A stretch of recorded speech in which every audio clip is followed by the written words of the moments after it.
We've all got cheese and wine. Good. All see this? Good, we're on. Okay, today I'm going to talk about something a little bit different. So normally we do kind of tech talks. And today I'm going to talk to you about 10 reasons why you should all be drinking Huel.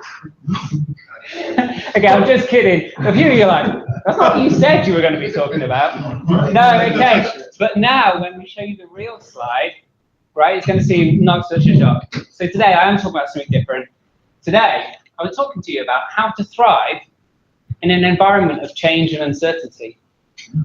Ooh, it's going to get a bit weird. 15, 20 minutes, we'll all be done. Right. So first of all, this talk is like a real talk. So this is quite an honest talk.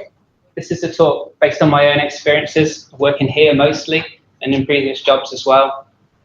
And I've worked at Sendix for about 7.5 years. Pretty much bang on 7.5 years.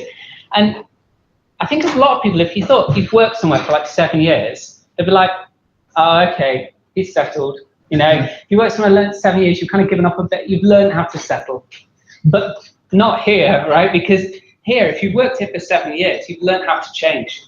Because stuff's changing all the time. Every 6 months, every 12 months, your role will change, your responsibilities are going to change, the procedures and the way that we do things change. So it's really important that we learn to let go of the old stuff, the way that we used to do stuff, and we can embrace change and embrace the new stuff. So change isn't easy. So I thought, if I could share one thing with you today, I think the one thing that I've learned more than anything else at Sendix is that you've got to learn how to roll with those changes. So, blank slide. Ooh, no slides. So, it's 5 to 9. You're there for stand-up, bright and early, coffee in hand. And next to you, of course, is your team lead / line manager. Because as we all know, team leads and managers are both very well prepared. But as the rest of the team begin to gather in, they turn to you, they forget all of their training on effective team communication, and they say to you, after the stand-up, could we just jump into a private room? There's nothing to worry about, we just need to have a little chat. There's going to be some changes, right? And you've come into work with all that energy up here, like ready to go, and as soon as you heard the word changes, it just sunk like an elevator, just falling down a lift shaft, just like, and you just thought, as soon as you heard it, you're like, oh, crap. You know what those changes feel like. There's always that period of adaptation. Now, I'm really into like life hacks. So anything that kind of a little trick you can apply to life to make things a bit easier, I'm really into it. And I'm not kind of talking like I want to turn my heating on from my phone. I'm talking like you want to understand the way your brain works or the way your body works, and then using that knowledge to kind of like trick your body into a new reaction. So what we're going to look at today is a tool that I've learned which helps us adapt to change. It's actually a tool that Google teach all of their employees. And when you join Google, they go through an 18-week program developing what's called emotional intelligence. Could you have a quick show of hands so I get a gauge? Have you heard of emotional intelligence, or does it mean something to you? A couple of us, right? Have a quick think about what emotional intelligence means before we kick off. To become intelligent about your emotions, to become kind of knowledgeable about why we feel the way we do. I think our emotions can often feel like they happen to us, like we don't really get much choice in the way that we feel. And if you get into a bad rut, you can be like waking up every day feeling a bit down. And if you go, you know, I'm going to be happy today, how long does that last for? It's good effort, right? But you get to what, lunchtime? And some things start happening, and it's... So the way that you really change your emotions is you learn about them, you learn the way they work, and then you learn ways of combating them or balancing them out. So that's what we're going to look at today. Right, so I'm going to take you through 5 values of life that can be perceived as a reward, something that kind of boosts you up. But if any of these 5 values are challenged or compromised, your body reacts to them like they're a threat.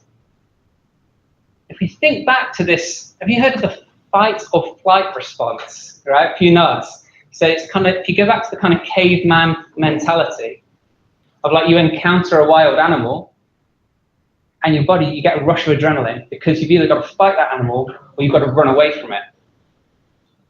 But we're not encountering animals. We're in this place, and we go into meetings, and we're told things we don't like. And those are the things that cause those kind of triggers within us. We still get that rush of adrenaline. We need to know what to do with it. So, luckily, these 5 things spell something, as all good presentations should, and that something is SCARF, and this will really help us remember these 5 words. So the S, I should start, before we kick into the words, right, I'm going to teach you this, and then I'm going to show you how to apply it, and I think by the end of this talk, you'll have a tool where you can choose how you're going to respond to change. Now, the S stands for status. What does status mean to you guys? I think it's a rhetorical question. Is it how we rank ourselves sometimes? In terms of our colleagues, like whether I'm better than that person, not as good as that person? Is it maybe how we measure our own success? So we go from the old status to the new status. Maybe that becomes our progression as we move through our career. Maybe for some of us, status is tied really closely to money. Maybe it's a social status, and every pay rise we get, we're like, oh, I'm a little bit better, thank you very much. The C in SCARF is for certainty. Certainty is a funny thing. So if I was to ask you about like, the best meal you'd ever had, some of us have just been to Reds, so we're just thinking, I've just had the best meal I've ever had. Okay? But before Reds, we probably would have said, I was on holiday and it was so unique. We went to this independent restaurant, and you know what, we went there and we just didn't know what to expect. And yet the meal that we had was amazing. It just like blew us away. And we know that's what amazing is like. And yet if we were going out in Manchester and we need to go and grab some food after Hack Manchester, right? We'll probably, what's the chances that we end up in some sort of chain restaurant? Because we want to know what to expect. There's some comfort there. In fact, I'm going to ask you to raise your hands, right? If we were to go to Wagamama's after this, who already knows what they would order? Katsuguri. Katsuguri. I would like yakisoba, and I know exactly where it is on the menu as well. I've got it all pictured out.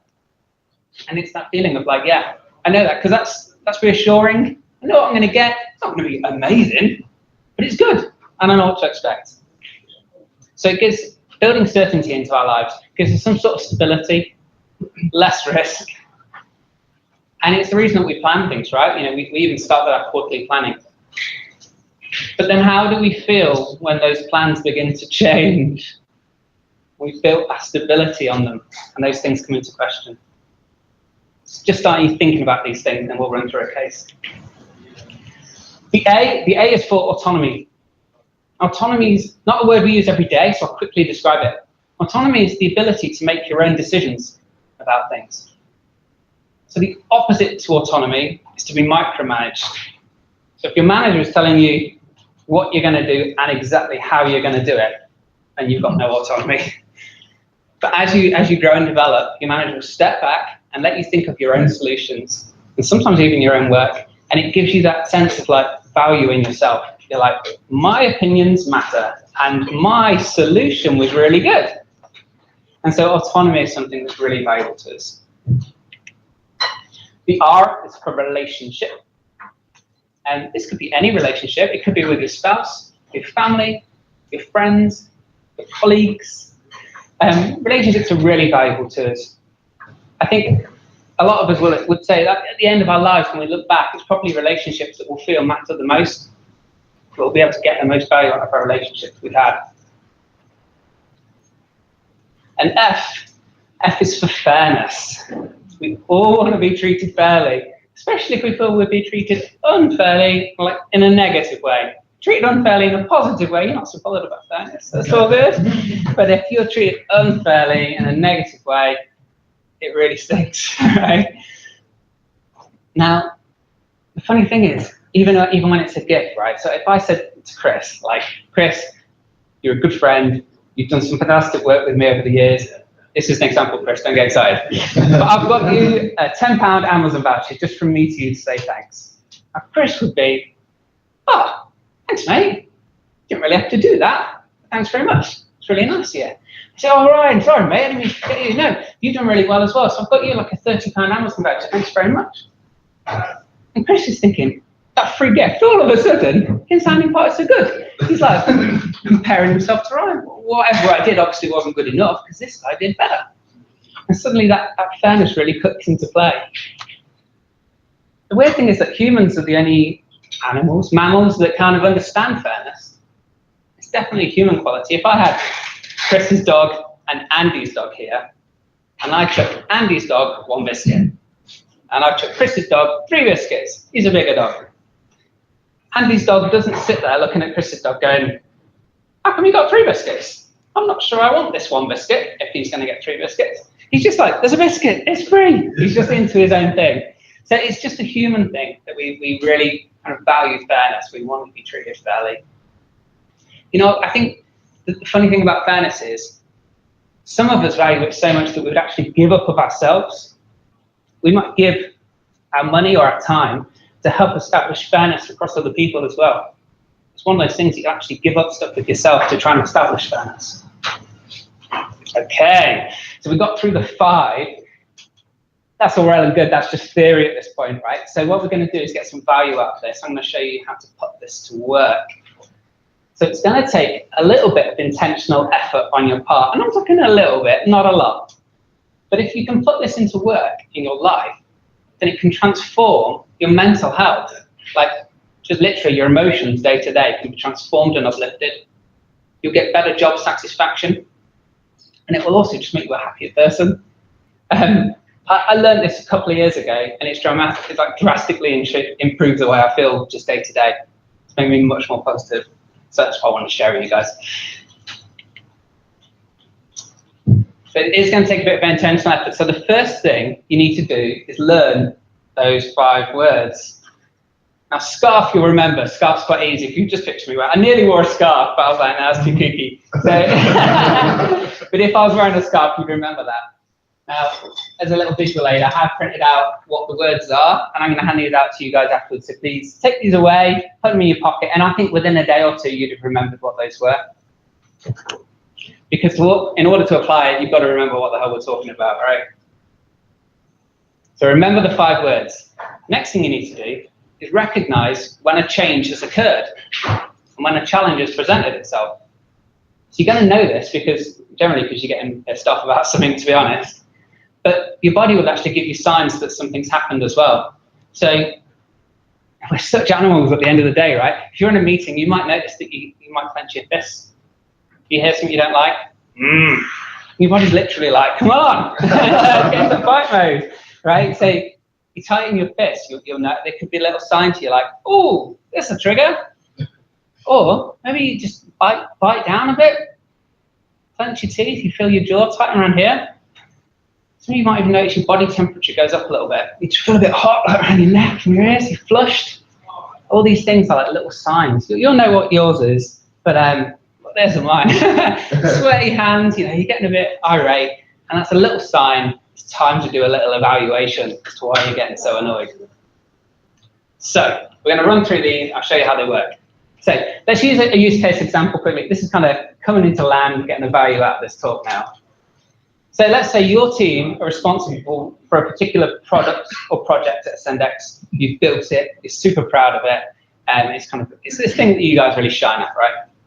But then another team, the work that they plan to do suddenly gets cancelled. And so the company comes and says to you, the product that you look after now, we're going to pass over to the other team.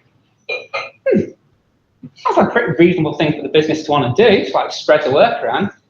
But you were particularly attached to that thing, right? Is it just me? You were like, that's my baby, I got that. And so we're going to run through. It's purely as an example, right?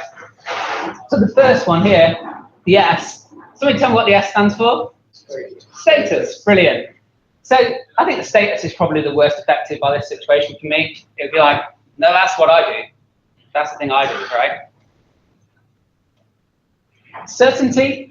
affected, but maybe less so than status. Status is probably my primary offender there. Certainty, that was probably my work for the next 3 months. It's been given to somebody else. So what am I going to do? And funnily enough, you ask yourself, like, will the company still need me if I'm not doing that thing that I did before? Minor offence. Even minor autonomy. Those were probably my decisions to be made. I at least feel that way. That was the thing that I made decisions about. It's been given to somebody else. Those were my decisions, and I've lost them. The relationship probably wasn't affected. It's not really affected any relationships in my life at that point. But maybe there's an element of fairness there that's compromised. So the first thing you're doing is looking at this and going, wow, quite a few of these things just got affected big time. No wonder I'm pissed off, right? So you've just recognizing yourself, yeah, of course that was a big deal. Just give yourself a break and go, that is a big deal. Look how many things just got affected.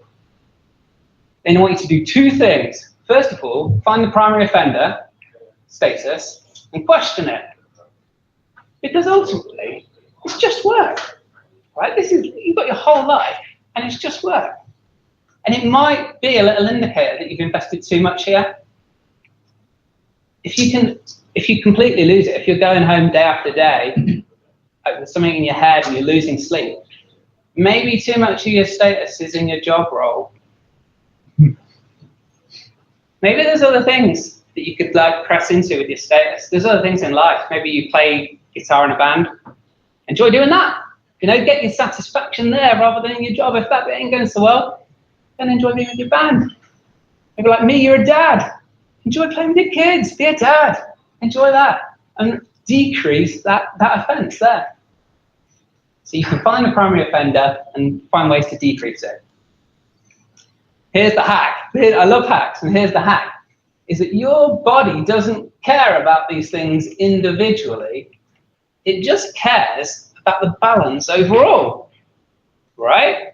So if in a situation like this, your relationships haven't been compromised, then push into them. Because if you're being severely compromised in all these areas in your life, then push into relationships, hang out with your friends, build better relationships with your colleagues, enjoy time with your family, because your overall life satisfaction will balance out. It doesn't care about the things individually, it's just across the whole. So this is it really, guys. That's what I wanted to share with you. And the trick is that before, things just happened to you, and you felt crap and you couldn't do anything about it. But now you know. So now you know why you feel the way you do. And now you know how to address those things, how to address the negativity, and how to increase your overall satisfaction. That's it. That's me done. Thank you for listening. You guys have been great. And if you've been engaging back with me, it's been brilliant. Really enjoyed it. Alistair's about to come up and talk, so I won't really do questions now, but I am going to hang around at the end. So I'm not rushing off anywhere. So if you have got some questions, come and grab me. I'm going to hand out those scarf cards now for you guys to take away. And the one last thing I'd like for you guys is I'm really working on my public speaking skills, my presentation skills. So I'd love some feedback from you guys. Some real, honest, anonymous feedback. So I'm going to hand out some sheets. You can just tick whether you liked it or not and put some comments on. And I'll put this bowl on the cheese table if you could just drop them in there. Then I'm not here next week, so you won't be able to catch me, but I want to read those things before I go away. So please be honest. I can take it. I'm a big lad, I can take it. Okay, that's it. You were brilliant. Thank you, dude. Thank you.